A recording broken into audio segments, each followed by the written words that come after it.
Hey everyone, it's Sherry Vegas here, and in this resin tutorial today I'm going to show you how easy it is to create a realistic marble looking effect on a tumbler cup using resin.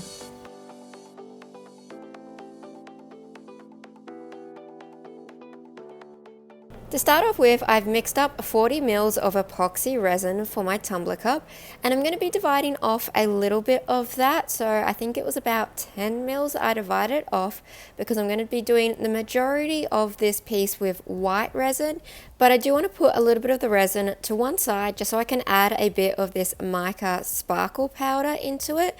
So this stuff is very strong and a little bit goes a really long way. I'm just going to give that a good mix into my resin.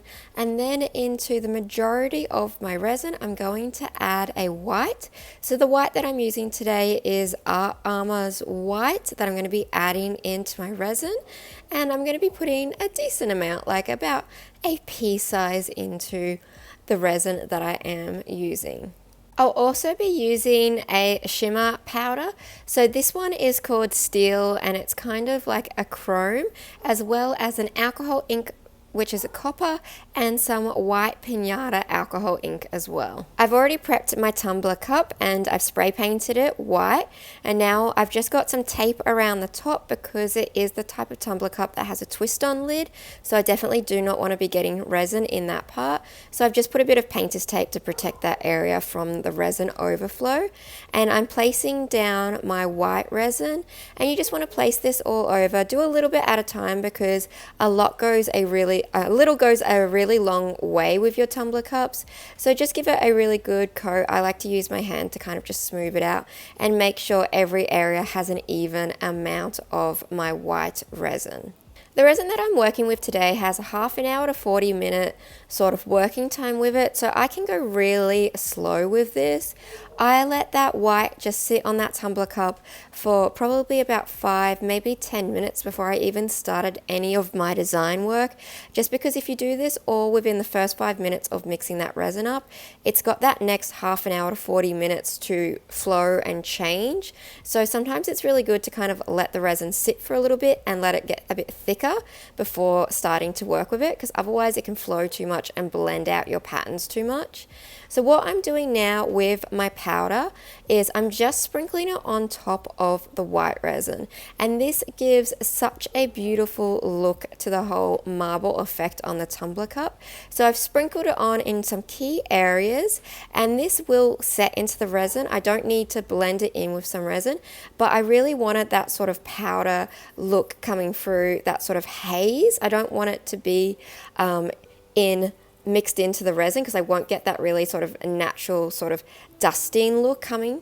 And now I'm kind of using my finger and just slightly swirling it through to create some soft fractured lines through my tumbler cup. And honestly, at this stage, I was loving it. I thought it was looking so nice and was already starting to look so much like marble that I probably could have stopped here and still would have been happy with it. But I decided to kind of add a bit more elements to this piece. So now I'm going in with my copper alcohol ink. You could use whatever metallic you want to go with. I just thought copper would be a really beautiful color to mix in with my white and my chrome. I'm just dotting that down in some random spots. I would say less is more with this. If you add too much, you're going to lose that sort of white background, especially because it's still got a lot of time to rotate around and blend out. So I would say take your time with this and don't go too nuts on adding the powders and the alcohol inks because it can sometimes blend out too much and you don't really get the effect that you're after. Then I just really lightly use my blowtorch, 1 to pop any bubbles that might be in the resin, and 2 to just help that copper and the powder sort of blend out a little bit more before I started to add my white alcohol ink. Now the reason why I'm adding the white alcohol ink is because when it does go on top of the resin, it actually creates a really beautiful lacy pattern to it. It kind of has a really cool chemical reaction, and that kind of adds more into that sort of marble effect and makes it look a little bit more realistic.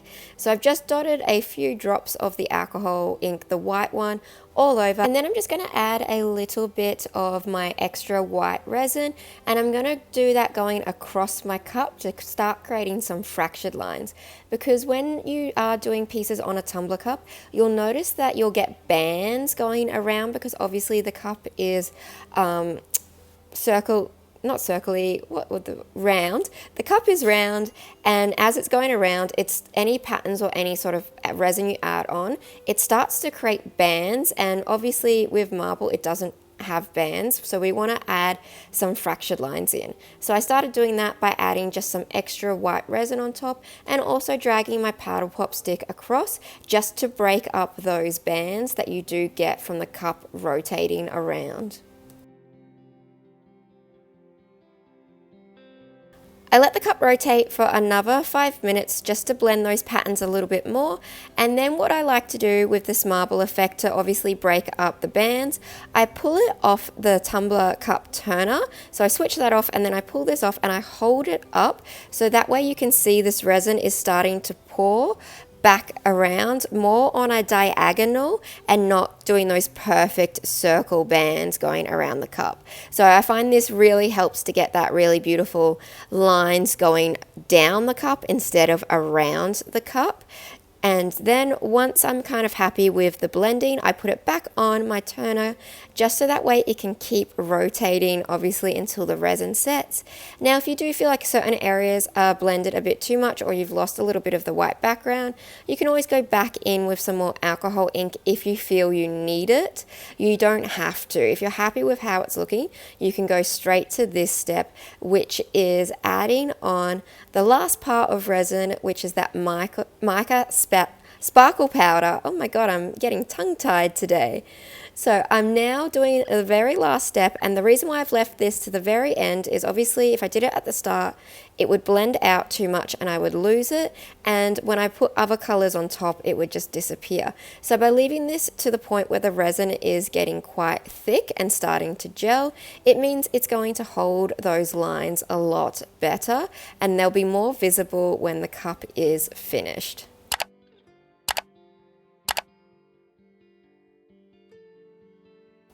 Once the resin had fully cured, it was time to take it off my tumbler cup rotator, and I just peeled back the painter's tape, and it protected that rim perfectly, so that way I can add the lid onto this one.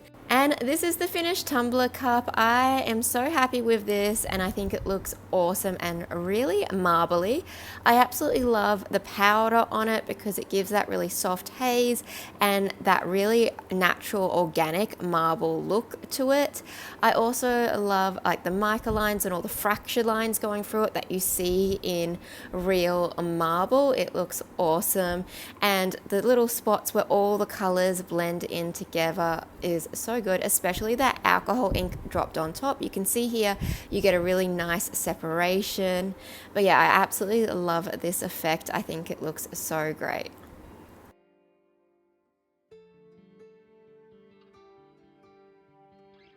So let me know which sort of tutorial you want next for a tumbler cup. I've got a few ideas of doing a tumbler geode style, doing a star signs one, doing a beach theme effect one. So let me know out of those three which would be the next tutorial you would want to see on how to create a really cool custom tumbler cup using resin. But if you are new to my channel, please go and check out my other playlists. I've got one on resin casting, and one on tumbler cups. So I have a lot of really great content there. And if you are new to my channel, please do subscribe, as I post new videos every single week. And if you did enjoy this video, please give it a big thumbs up, as it really helps my channel out. And thank you so much for watching.